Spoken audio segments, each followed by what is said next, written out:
Hello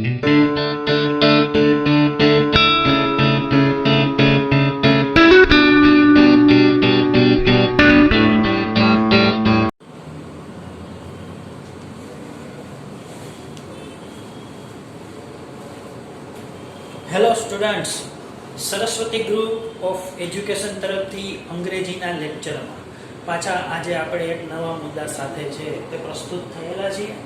આજનો આપણો મુદ્દો છે એડવર્બ ક્લોઝ ઓફ પર્પઝ.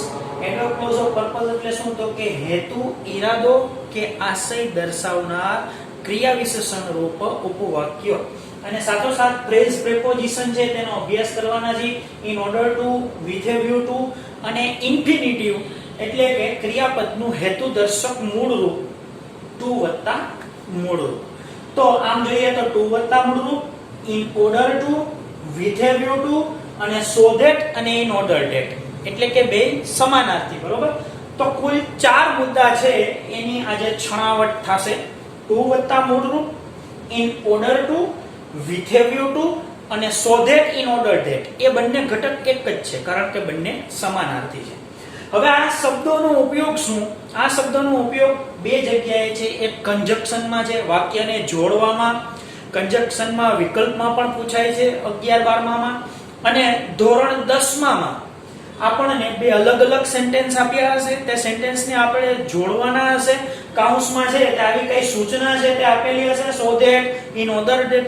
તો આપણે તે જોડવાની જો પ્રેક્ટિસ કરેલી હશે, શીખેલા હશું તો ત્યાં કામ આવશે. બીજી વાત તે છે કે આનું ફંક્શન છે ડિસ્ક્રાઇબિંગ પર્પઝ. ડિસ્ક્રાઇબિંગ પર્પઝ એટલે હેતુ દર્શાવવાનું વાત આવે છે. સમજો, કરતા કોઈ કાર્ય કરે છે તો કાર્યનો કોઈ હેતુ છે. તે હેતુ શું છે તે દર્શાવવા માટે જે શબ્દનો ઉપયોગ કરી અને વાક્ય બનાવવામાં આવેલું હોય તે હેતુદર્શક ફંક્શન તે શબ્દનું કહેવાય. બરોબર? તો હવે આપણે આ જે 4 વાક્યો અહીંયા આપેલા છે તે જુદી જુદી ચારેય રીતે આપણે જોડી અને જોવાના છીએ કે આ શબ્દોનો પ્રેક્ટિકલ વાક્યમાં ઉપયોગ ક્યારે, કેવી રીતે અને શા માટે થાય છે. તો ચાલો જોઈએ આપણે વાક્ય નંબર 1. જુઓ, he went to the market, he wanted to buy vegetables. તે બજારમાં ગયો, તેને વેજીટેબલ્સ એટલે કે શાકભાજી ખરીદવા હતા. તો હવે બજારમાં જવાનું તેનું પ્રયોજન શું છે? તેને શાકભાજી લેવા હતા. બરોબર? તો હવે જો આપણે ધ્યાન રાખો, આપણે 4 વસ્તુથી વાક્ય બનાવશું. એક ટુ વત્તા મૂળ રૂપ, in order two 2, with a view two 3 અને સો ધેટ અને ઇન ઓર્ડર ધેટ એટલે કે 4. તમે સો ધેટ લખો કે ઇન ઓર્ડર ધેટ લખો, બંને સમાનાર્થી છે એટલે ઘટક કુલ 4 છે. આ 4 ઘટકથી આપણે વાક્ય બનાવશું. તો સૌથી નાનો શબ્દ છે ટુ વત્તા મૂળ રૂપ, પછી ઇતિ છે મોટો શબ્દ છે ઇન ઓર્ડર ટુ, પછી વિથ એ વ્યૂ ટુ અને પછી સો ધેટ છે. તેમાં આખું વાક્ય આવે છે. તો આપણે આ ક્રમમાં વાક્ય બનાવશું. બરોબર? તો જુઓ, આપણે અહીંયા જોવાના છીએ કે he went to the market, he wanted to buy vegetables.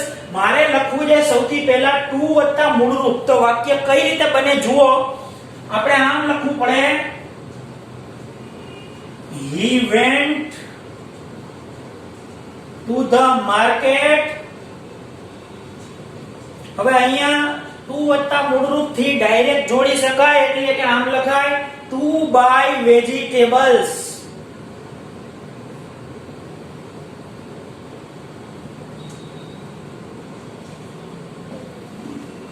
જો આ વાક્ય વાંચો, he went to the market to buy vegetables. હવે આપણે આ ટુ ની જગ્યાએ in order to લખવું છે. in order to પછી પણ મૂળ રૂપ જ આવે છે, પણ વાક્યનો અર્થ છે તે બદલતો નથી. ફંક્શન પણ તે જ રહે છે. આ શબ્દ જેમાં આવે તેને શું કહેવાય? Describing purpose. તો ચાલો તે શબ્દ લખી અને વાક્ય બનાવીએ. તો બીજી રીત છે, he went to the market in order to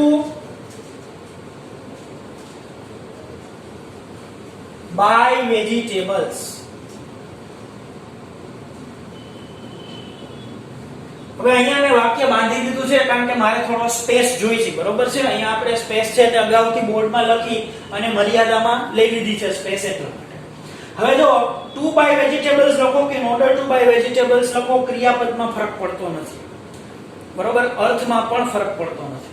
હવે હું જ્યારે વિથેવ્યુટુ લખીશ ત્યારે વિથેવ્યુટુ નું સ્થાન અહીંયા જ આવશે, પણ વિથેવ્યુટુ સાથે ક્રિયાપદનું ing નું રૂપ આવે તે અંગ્રેજી ભાષાના બંધારણમાં નક્કી કરેલી વાત છે.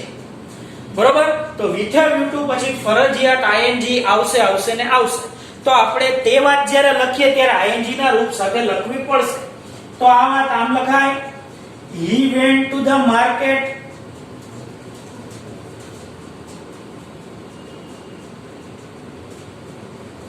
પછી વિથેવ્યુટુ. હવે જો મેં વિથેવ્યુટુ લખ્યું પછી આ ટુ buy બાય છે તેનું મારે ing નું રૂપ મૂકવું પડશે. તો અહીંયા ટુ પછી ing નું રૂપ આવશે. આ તો કાઈ વાંધો નહીં, બરોબર. ટુ પછી પણ ing નું રૂપ આવે તેવા બે ત્રણ વર્બ ફોર્મ્સ છે. બીજું છે to get use to be use to. અહીંયા ટુ પછી ing, તો વિથેવ્યુટુ બાઇંગ વેજીટેબલ્સ.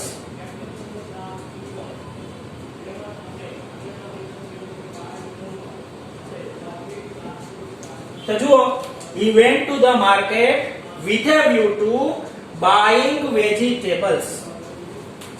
હવે આપણે ક્લોઝ મૂકવાનો છે, એટલે કે so that અને in order that. તો so that અને in order that નું પ્યોર ગુજરાતી શું થાય? કે જેથી. હવે જો આ વાક્યમાં ગુજરાતીમાં તમે કે જેથી મૂકો એટલે જોજો ગુજરાતીમાં જે શબ્દ આવે ને ઇંગ્લિશમાં મૂકવાનો થશે. હું બોલું છું, તે બજારમાં ગયો કે જેથી તે શાકભાજી ખરીદી શકે. તે બજારમાં ગયો કે જેથી તે શાકભાજી ખરીદી શકે.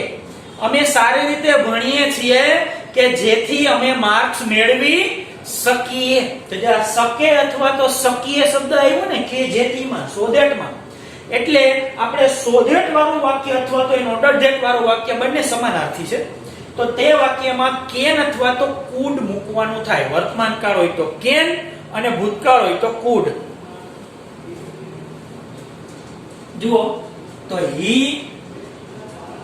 went to the market. હવે મારે લખવું છે so that. હવે જો બંને સમાનાર્થી છે, so that અથવા તો in order that, એટલે એકવાર હું so that લખીશ, જ્યારે આ વાક્ય સમજાવતા હશું ત્યારે પાછું in order that લખશું, અહીંયા પાછું આપણે so that લખશું. પણ ગમે તે લખી શકાય, એટલે આપણે કોઈ પણ એક ઘટકને લઈએ એટલે so that. હવે જો અહીંયા આપણે જે ઉપલા ત્રણ યુઝ કર્યા તેમાં પાછળ છે તે માત્ર વાક્યનો થોડો અંશ આવતો હતો, પરંતુ અહીંયા આખું વાક્ય પાછું આવશે. તે બજારમાં ગયો કે જેથી તે શાકભાજી ખરીદી શકે. આખું વાક્ય આવશે એટલે પાછો કરતા મૂકવાનો, એટલે અહીંયા આવશે he. હવે જુઓ, વાક્ય કયું છે? went અને wanted, એટલે કયો કાળ છે? ભૂતકાળ છે. તો ભૂતકાળમાં can આવે કે could આવે? could આવે ને, તો અહીંયા આવશે he could. he could. હવે અહીંથી ક્રિયાપદનું રૂપ છે ત્યાંથી પાછું જોડી દેવાનું.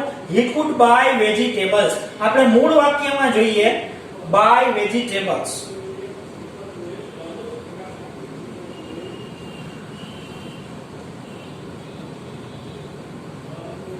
બરોબર. તો જો આખું વાક્ય જુઓ, જે એડવર્બ ક્લોઝ ઓફ પર્પઝ ના સંદર્ભમાં બનેલું છે, he went to the market so that he could buy vegetables.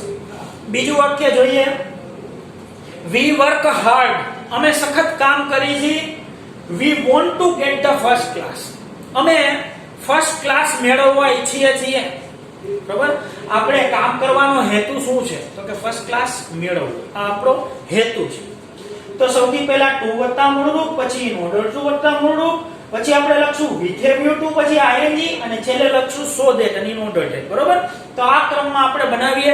પહેલા ટુ વત્તા મૂળરૂપ તો શું આવે મનમાં વિચારો તો ભાઈ મારી હર વિડિયોમાં બોલો. તો અહીંયા we work hard. જો છે ઇન્ફિનિટિવ લખેલું, to get the first class. અહીંયા લખવાનું છે to get the first class. હવે to ની જગ્યાએ હું in order to લખીશ. તો અહીંયા we work hard in order to get the first class. ક્રિયાપદમાં ચેન્જ નહીં થાય, બરોબર? તો આપણે લખીએ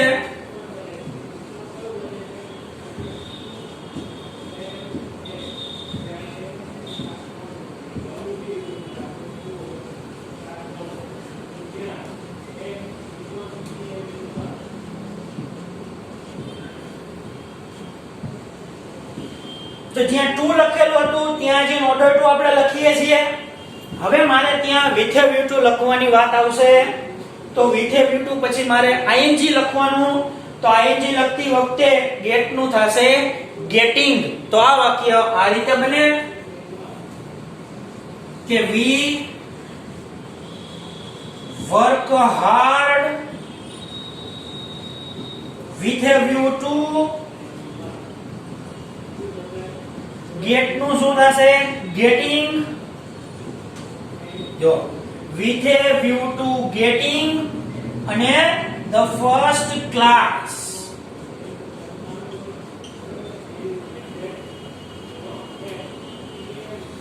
હવે આપણે તે રીતે વાક્ય બનાવવું છે જેમાં આ વખતે so that નહીં પણ in order that નો યુઝ કરવો છે. તો વાક્ય ગુજરાતીમાં જો કેમ બને, અમે સખત મહેનત કરીએ છીએ કે જેથી અમે ફર્સ્ટ ક્લાસ મેળવી શકીએ. તો મહેનત કરવી વર્તમાન કાળ છે તો ફર્સ્ટ ક્લાસ છે એટલે વર્તમાન કાળનું વાક્ય છે. ફર્સ્ટ ક્લાસ મેળવવો તે પણ હજી ભૂતકાળ બન્યું નથી, બધું વર્તમાન કાળનું છે. તો કુડ આવે કે કેન આવે? કેન આવે, બરોબર? તો વર્તમાન કાળમાં કેન આવશે. તો આ વાક્ય આપણે અહીંયા લખીએ we work hard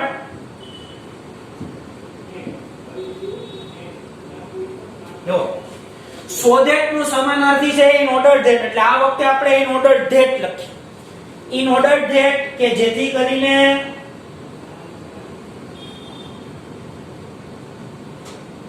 we work hard in order that અમે ફર્સ્ટ ક્લાસ મેળવી શકીએ. તો અમે એટલે we can get the first class.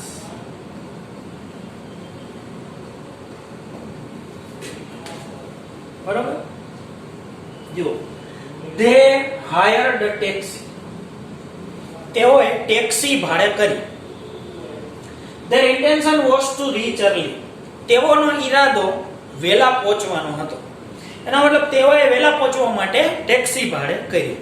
હવે આપણે આ જ ક્રમ ફરીથી ટુ વત્તા મૂળરૂપ in order to with a view to ને so that આ રીતે આપણે ચારેય આમાં એપ્લાય કરવાના છે. બરોબર ધ્યાન રાખજો. તો they hired a taxi to reach early. અહીંથી આપણે તે કનેક્ટ કરીએ.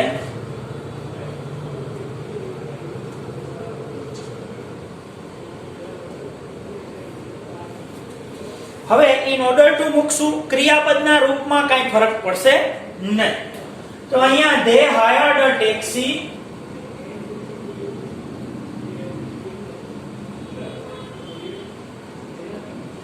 in order to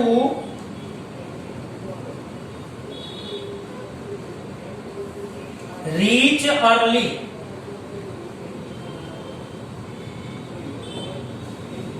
હવે with a view to મૂકશું એટલે reach નું reaching મૂકવું પડે. તો તે રીતે લખીએ they hired a taxi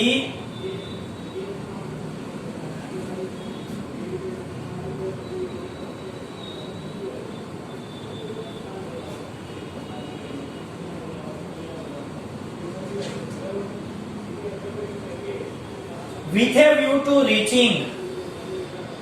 અહીંયા બેમાં મૂળ રૂપ છે, જેના અહીંયા ing છે અને early નું. હવે ગુજરાતીમાં બોલવા જોઈએ તેઓએ ટેક્સી ભાડે કરી કે જેથી તેઓ સમયસર પહોંચી શકે. તો શકે શબ્દને લીધે આપણે કેન અથવા તો કુડ મૂકવાનું છે. એક વસ્તુ ખાસ ધ્યાનમાં રાખજો કે જ્યારે શક્યતા ખૂબ ઓછી હોય, બરોબર, ત્યારે મે અને માઇટ પણ મૂકી શકાય છે.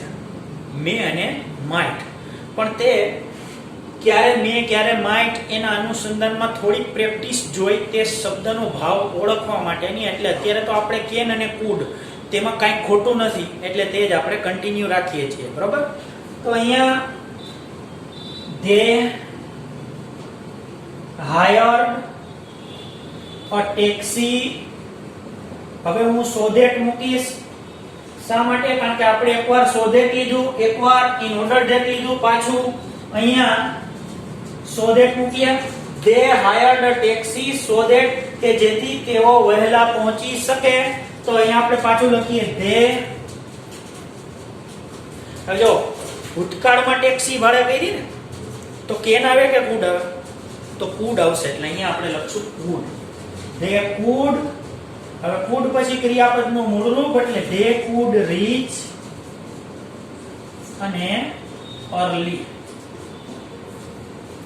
તો તેઓએ ટેક્સી ભાડે કરી કે જેથી તેઓ વહેલા પહોંચી શકે.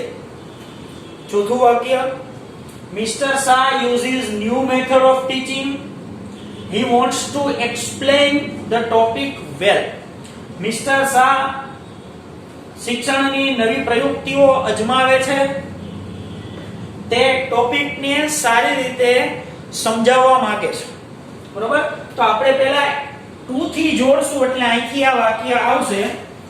તો આપણે લખીએ Mr. Shah, પહેલા infinitive, uses new methods of teaching. હવે to થી જોડીએ to explain the topic well.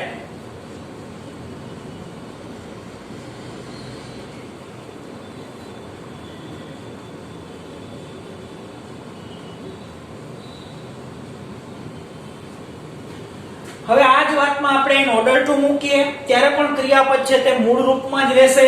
તો પાછું આપણે વાક્ય લખીએ Mr. Shah uses new method of teaching in order to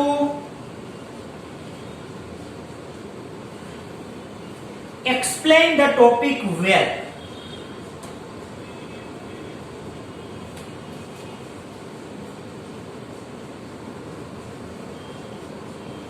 હવે તમને ખબર છે વિધેય લખશું એટલે ing નું રૂપ મૂકશું આપણે. તો વિધેય પછી ing, અહીંયા આપણે વિધેય લખશું, અહીંયા ing લખીએ.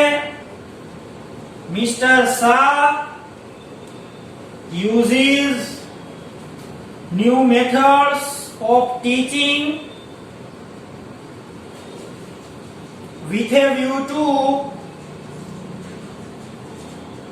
અહીંયા with a view પછી to explaining the topic well, એટલે અહીંયા ing.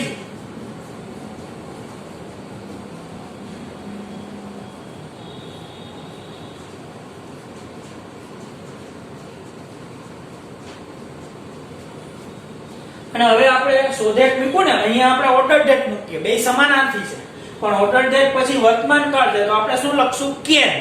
બરોબર? so that he can explain, એમ આપણે પછીના વાક્યમાં લખશું. તો તે વાક્ય લખીએ Mr. Shah uses new methods of teaching in order that. હવે so that અને in order that પછી આખું વાક્ય આવે તે આપણે શીખી ગયા એટલે પાછું આપણે લખવું જોઈએ he. વર્તમાન કાળ છે એટલે can. he can explain the topic well. બરોબર? તો આ રીતે ચારે ચાર જે સોપાન છે તેને વાક્યમાં કઈ રીતે પ્રેક્ટિકલી યુઝ કરી અને વાક્ય જોડી શકાય તે કન્જક્શન અથવા તો કનેક્ટિવિટીની ટેકનિક્સ છે તે આપણે આજના લેક્ચર્સમાં શીખ્યા. અને પાછું આ ફંક્શનને શું કહેવાય તો કે ડિસ્ક્રાઇબિંગ પર્પસ. આ વાક્યનું ફંક્શન રહેશે ડિસ્ક્રાઇબિંગ પર્પસ. તો તે વાત પણ આપણે આજે જોઈ. હવે આપણે જે વાત આવે છે તે હોમવર્કની. તો આવા 5 વાક્ય તમારે વિચારી અને તમારી રીતે લખવાના છે. પહેલા વાક્ય આ રીતે ફોર્મ કરવાનું અને પછી તેને ચારેમાં છે તે કન્વર્ટ કરવાના છે. ધ્યાન રાખો જે વાક્ય તમારા અનુભવમાં નથી અથવા તો તમે જે બનાવવાની કોશિશ નથી કરી એટલે કે ફોર્મ કરવાની, તે વાક્ય પરીક્ષામાં યાદ રહેવાના ચાન્સીસ છે તે ખૂબ ઓછા છે. બરોબર છે. તેથી આ હોમવર્ક છે તે રીતે સેટ કરેલું છે. તદુપરાંત આ એકવાર આપણે CW માં જે લખીએ છીએ તે તો લખવાનું જ છે. અને આ રીતે આજનો ટોપિક અહીંયા પૂર્ણ થયેલો સમજશું અને આવતા વખતે ફરી પાછા છે તે એક નવા ટોપિક સાથે ઉપસ્થિત થશું. તો અસ્તુ.